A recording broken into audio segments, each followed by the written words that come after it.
Meningkatnya arus mudik di pelabuhan ini karena bersamaan dengan pemberian tiket mudik gratis yang digelar Kepolisian Polda Kepri. Pemudik diberangkatkan dari Pelabuhan Punggur Batam ke Pulau Bintan. Selain itu, Pelabuhan Parepare juga dipadati para pemudik yang hendak berangkat ke Balikpapan, Kalimantan Timur. PT Pelni telah menyiapkan 5 kapal untuk melayani pemudik di Pelabuhan Parepare. Ya pemirsa, ratusan pemudik motor tiba di Surabaya dengan menggunakan kapal perang Republik Indonesia Banda Aceh 593. Kapal perang khusus untuk penumpang angkutan serta pengendara sepeda motor itu berangkat dari Jakarta menuju Semarang dan Surabaya pada Jumat siang. Total pemudik yang telah mendaftar 1.019 orang dengan kendaraan roda 2 sebanyak 273 unit. Sebanyak 593 orang dengan 180 kendaraan menuju Semarang, sedangkan 426 orang dengan 93 unit kendaraan menuju Surabaya. Tak hanya mudik secara gratis, para pemudik juga mendapatkan sahur dan buka puasa secara cuma-cuma.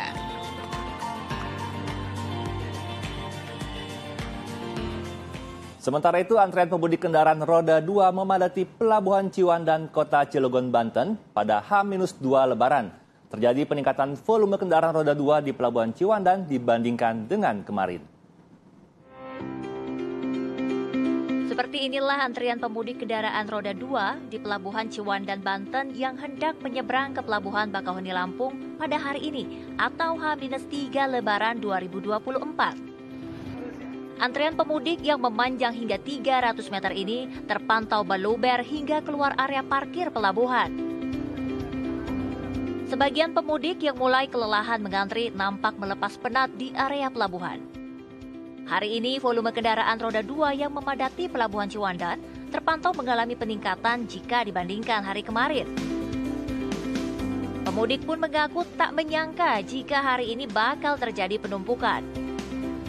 Kalau di perjalanan sih tadi lancar, tapi nggak nyangka sih kalau di sininya bakalan kayak gini gitu macetnya, Mas. Berarti ini pertama kali mudik melalui Ciwandan, Kang? Baru pertama kali. Biasanya lewat Merak gitu. Antrian panjang di Pelabuhan Ciwandan diperkirakan masih akan terjadi hingga besok pagi. Hal ini mengingat banyaknya pemudik yang melakukan perjalanan pada malam hari. Ya, masih seputar arus mudik pemirsa, ini ada belasan pemudik motor yang sedang mengantre untuk melakukan perjalanan ke Sumatera mengalami kelelahan hingga jatuh pingsan di Pelabuhan PT Pelindo Ciwandan, Kota Cilegon, Banten.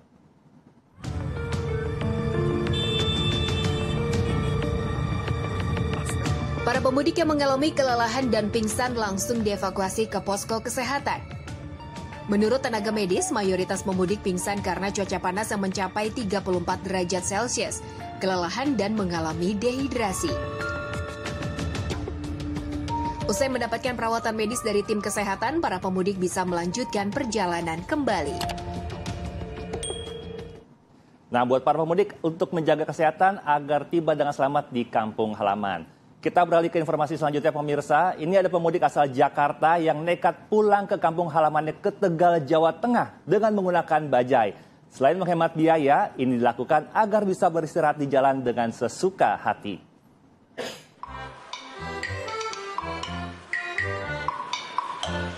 Pulang ke kampung halaman merupakan salah satu kenikmatan di bulan Ramadan. Berbagai cara warga dilakukan agar bisa berlebaran di kampung halaman. Kebanyakan para pemudik biasanya menggunakan mobil atau sepeda motor.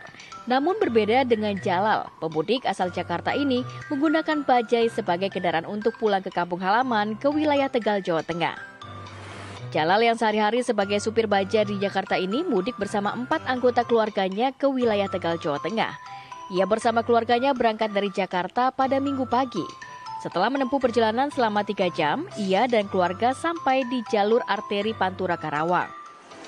Mudik menggunakan bajai kerap dilakukan Jalal dan keluarganya setiap musim mudik lebaran. Segala macam persiapan pun telah ia lakukan seperti memeriksa mesin dan juga kondisi bajai. Pak, ini nih, rencana mau mudik kemana ini, Pak? Tegal, Pak. Dari mana, Pak? Dari Jakarta Selatan. Ini naik bajai atau gimana, Pak? Naik bajai. Sama keluarga gitu? Iya, keluarga. Berapa orang ini, Pak? 5. Tadi dari Jakarta jam berapa ini, Pak? Dari Jakarta jam 5. Jam 5? Iya. Pak, nggak takut, Pak? Perjalanan kan masih banyak kendaraan yang gede-gede gitu, Pak? Oh ya, hati-hati aja lah, Mas. Sebelumnya, Jalal dan keluarga sempat mudik menggunakan kendaraan umum, namun karena biaya yang cukup mahal, ia pun memutuskan mudik menggunakan bajai miliknya. Selain murah, ia dan keluarga bisa beristirahat dengan sesuka hati.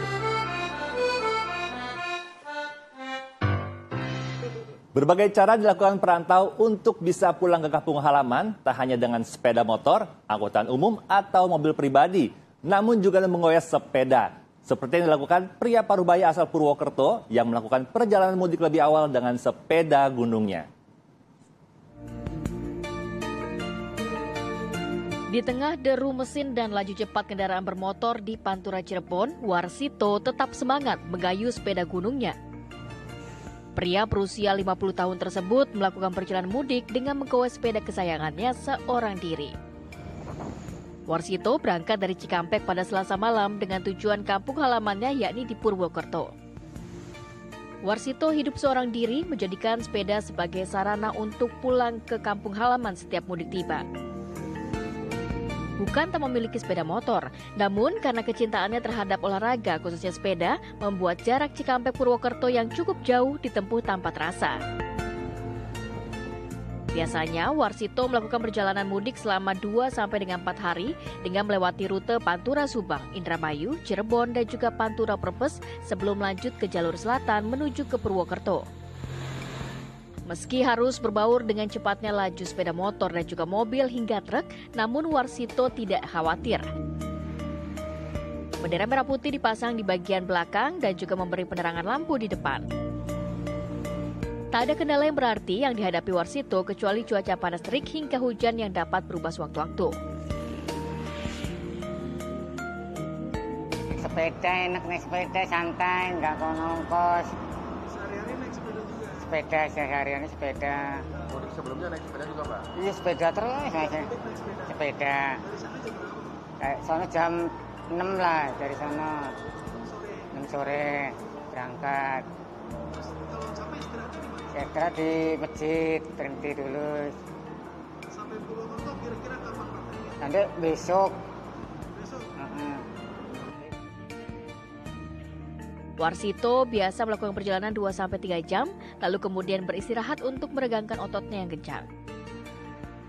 Selain itu, ia menjadikan masjid atau SPBU untuk beristirahat dan juga mengecek sepedanya agar dalam tetap kondisi prima sebelum melanjutkan perjalanan. Untuk membantu kenyamanan perjalanan para pemudik yang melintasi kawasan Sumedang, Jawa Barat, pihak Satlantas Sumedang membuka layanan bengkel tambal ban gratis untuk para pemudik yang mengalami kendala ban bocor. Informasinya akan dilaporkan oleh Aziz Aryat dan Putra Diulaksana langsung dari Sumedang, Jawa Barat. Ya pemirsa, keamanan dalam berkendara tentu menjadi salah satu hal yang paling penting ketika kita melakukan perjalanan mudik. Dan biasanya ada saja kendala yang terjadi saat perjalanan mudik. Seperti salah satunya adalah ban bocor. Dan untuk mengantisipasi ataupun membantu para pemudik untuk mengatasi hal ini, pihak Satlantas Polres Sumedang membuka layanan bengkel tambal ban gratis untuk para pemudik, yaitu yang tepatnya ada di exit tol Sumedang. Dan untuk mengetahui lebih lengkap ataupun lebih jelasnya lagi seperti apa, di samping saya sudah ada Kasat Lantas Polres Sumedang, yaitu AKP Rizky Aulia Pratama. Apa kabar, Pak? Alhamdulillah baik. Pak, mungkin boleh langsung saja saya ingin bertanya-tanya mengenai program bengkel tambal ban gratis ini seperti apa sih, Pak? Boleh dijelaskan, Pak? Jadi kami dari Satlantas Polres Sumedang berinisiatif untuk membuka layanan tambal ban angin bocor di daerah pos-pos sekitar Sumedang. Kami membuka inisiatif ada 6 titik, yaitu di Pamulihan, Jatinangor, Sumedang Kota dekat alun-alun, Cimalaka, dan Ujung Jaya, Tomo. Seperti itu. Dan kami juga menyediakan fasilitas lain, terutama di belakang kami pos terpadu, ada layanan pijit, maupun pengaduan langsung ke pusat sini. Seperti itu. Oke Pak, mungkin kenapa sih akhirnya memilih untuk membuka layanan bengkel tambal ban gratis Pak? Karena kami sadar bahwa masyarakat mudik ini bukan di daerah Jawa Barat. Mungkin ada yang dari Sumatera, ada yang dari Jawa. Jika masyarakat berat untuk mengganti ban atau di tengah jalan, bisa kami bantu mengganti ban serep atau misalkan bocor. Nggak mungkin kan masyarakat bawa tambal ban sendiri. Jadi kemungkinan tepat ada di depan pos, insya Allah kami bantu. Terakhir Pak, ada nggak pesan ataupun himbauan yang ingin disampaikan untuk para pemudik Pak untuk arus mudik kali ini Pak? Baik, untuk para pemudik, utamakan keselamatan dan jika ngantuk, jika lelah, diharap istirahat atau bergantian dengan partnernya. Oke Pak, terima kasih baik informasinya, terima kasih banyak Pak dan atas waktunya dan selamat kembali bertugas kembali Pak. Terima kasih. Ya pemirsa, demikian wawancara saya bersama Kasat Lantas Polres Sumedang dan demikian informasi yang bisa kita sampaikan. Aziz Aryat dan juga Putra Dwi Laksana melaporkan langsung dari Exit Tol Sumedang. Di saat meningkatnya volume arus mudik kendaraan di jalur Pantura, keberadaan para penyapu uang di jalur Pantura perbatasan Indramayu dan Subang kian bertambah banyak. Bahkan mereka berjejer memadati sisi jalur Pantura baik di Indramayu maupun Subang. Mereka juga kerap kucing-kucingan dengan para petugas, pasalnya keberadaan mereka dinilai membahayakan.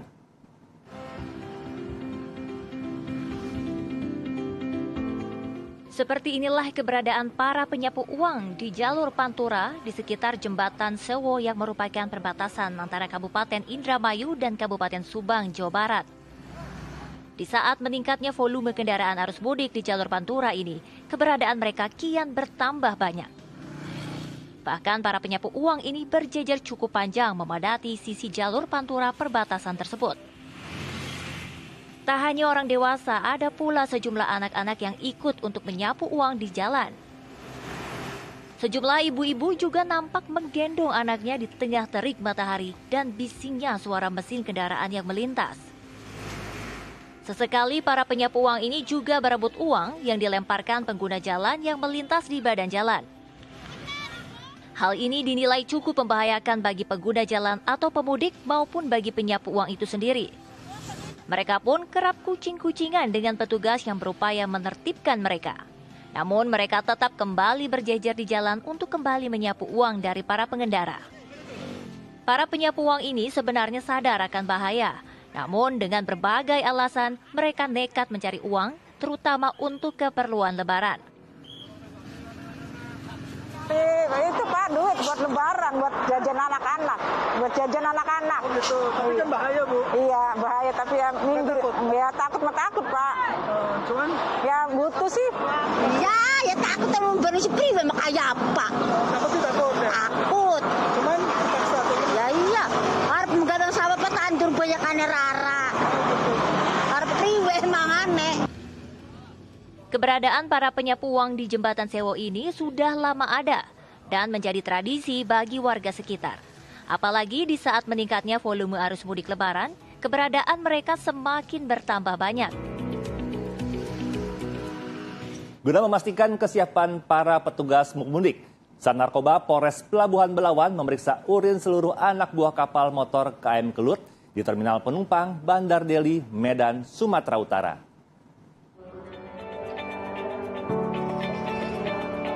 Cek urin digelar secara mendadak saat kapal tengah bersandar di Terminal Penumpang Bandar Deli, Pelabuhan Belawan, Kota Medan. Hal ini dilakukan untuk mengetahui kesehatan para awak dan kru kapal, agar terhindar dari penyalahgunaan narkoba yang dapat mengganggu tugas dalam pelayanan mudik para penumpang kapal. Dari hasil tes urin, seluruh anak buah kapal motor Kelut dinyatakan bersih dari penyalahgunaan narkoba. Kapal motor Kelut digunakan sebagai sarana mudik gratis dari pemerintah untuk para pemudik tujuan Batam, Medan, dan sebaliknya. Tercatat KM Kelut akan melayani 10 frekuensi kedatangan dan keberangkatan hingga menjelang Idul Fitri mendatang.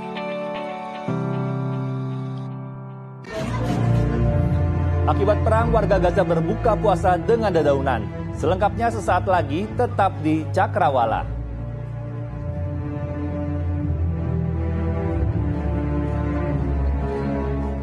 Anda kembali di Cakrawala bersama saya Erlang Purbaya. Pemirsa, akibat agresi militer dan blokade yang diberlakukan Zionis Israel selama 6 bulan, lebih dari 1 juta warga Gaza menghadapi kerawanan pangan. Di bulan Ramadan ini, sebagian umat muslim Gaza mengandalkan dedaunan sebagai bahan pangan untuk berbuka puasa dan juga sahur.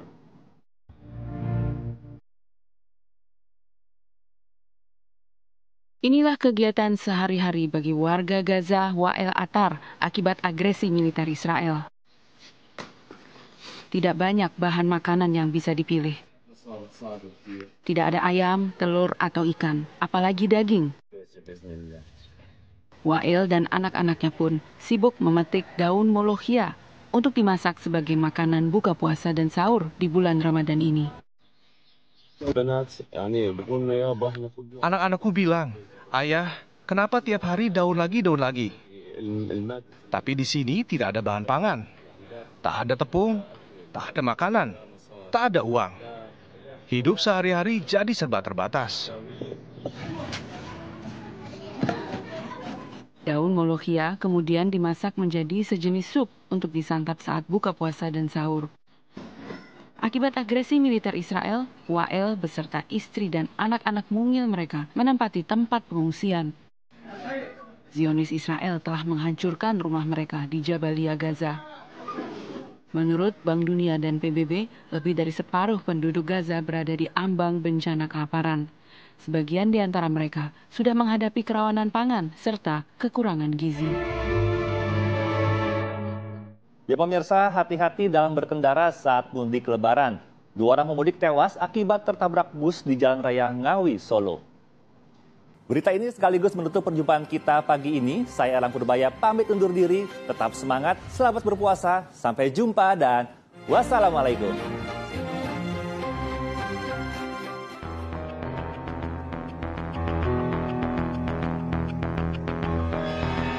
Inilah detik-detik 2 orang pemudik tertabrak bus di Jalan Raya Ngawi, Solo, tepatnya di Desa Ngale, Kecamatan Paron, Kabupaten Ngawi.